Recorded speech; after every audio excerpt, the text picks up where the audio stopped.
They put 76 people on there, and they still fucking kept multiple people off. It should have been on. So okay, this is a perfect segue, because if we needed to have candidates to kick off the list to have 75, here's the two, and you know where I'm going with this, but there's two clear candidates to just no one's going to be all that upset if you're not on this list.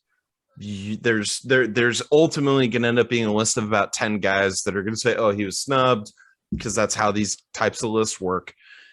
Neither of these people would be on that list because they just don't have a very big historical meaning to the game. So Damian Lillard, who's at 75, that's the easy one because he's at 75. So it was either him or who is at 76, which was Bill Sharman.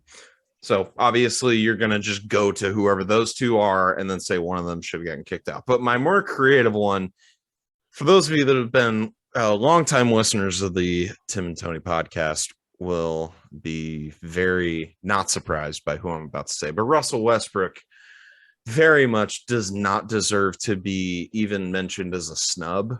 He's not even an honorable mention for this list. He's at 68 somehow, some way.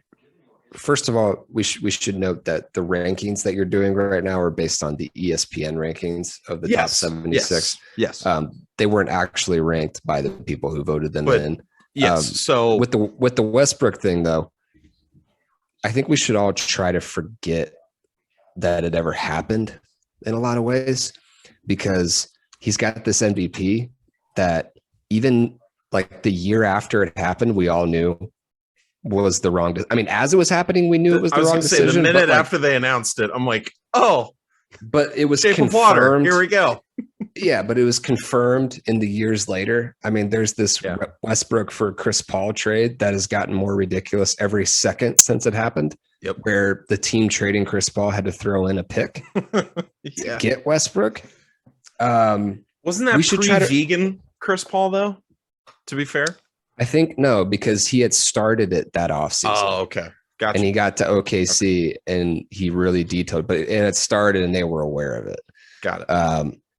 But the Westbrook thing, I think we should just pretend like it never happened as best we can, because now you're seeing some of the worst takes being Jaws like a young Westbrook. And I'm sorry, I was there for young Westbrook. Jaws' ability to take angles to the basket and play within a system that is conducive to winning is nothing like young Westbrook was. Not even close. Right now is better than Russell Westbrook ever has been and ever will be. It's not 100%. Ja Morant is a young Derrick Rose. I don't understand why the comparison hasn't been made, or if it has, I just haven't seen it. I don't know why, if you're going to compare Ja Morant to anybody in NBA history, how it would be Russell Westbrook, who has no discernible basketball skill whatsoever. He's on bad teams, stat pads, has, Steven Adams running away from rebounds so that Russell Westbrook can get his per game rebounds up so they can average a triple double and think that he's historically relevant, even though my barometer now for what's impressive in basketball is if Russell Westbrook can do it, it's now no longer impressive.